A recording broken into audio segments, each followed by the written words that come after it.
चलिए, स्वागत है आप सबका आज के इस वीडियो में, जिसमें हम लोग फिर से एक गणित के प्रश्न को देखेंगे।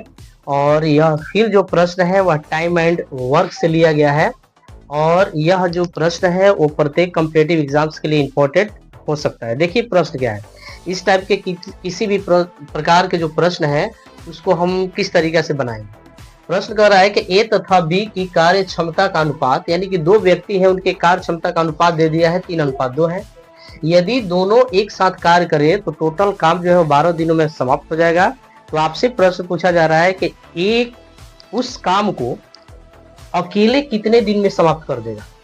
बस यही आपका प्रश्न है। तो आपको पता है कि जब आप प्रश्न को हल करते हैं तो जब आप टाइम निकालिएगा, टोटल टाइम, तो टाइम बराबर आपका सूत्र जो हो जाता है वह कुल कार्य बटा कार्य क्षमता।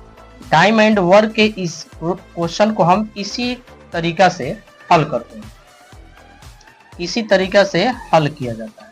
ठीक है, एलसीएम मेथड के द्वारा। इस प्रश्न में कार्य क्षमता दे दिया है, कार्य क्षमता का दोनों का रेशियो दे दिया है। काम को करने में कह रहा है कि 12 दिन लगते हैं, तो हम यहां से कुल कार्य निकाल सकते हैं। जब टोटल वर्क आप निकालिएगा तो कार्य क्षमता गुणा में समय हो जाएगा।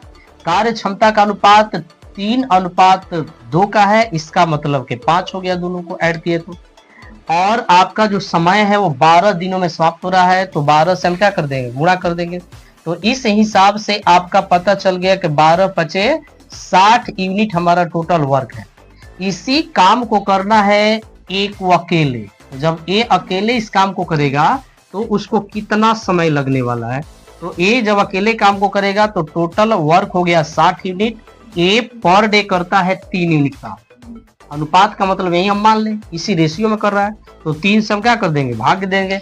इसका मतलब कि 20×3 60, वह उस काम को अकेले कितने दिनों में समाप्त कर देगा। तो एक काम को अकेले 20 दिनों में समाप्त कर देगा।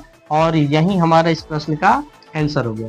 तो इस टाइप के प्रश्न को हम ऐसे ही हल कर सकते हैं। शुरुआत आप यहां से कर सकते हैं। ठीक है, तो चलिए मिलते हैं अगले वीडियो में। जय हिंद।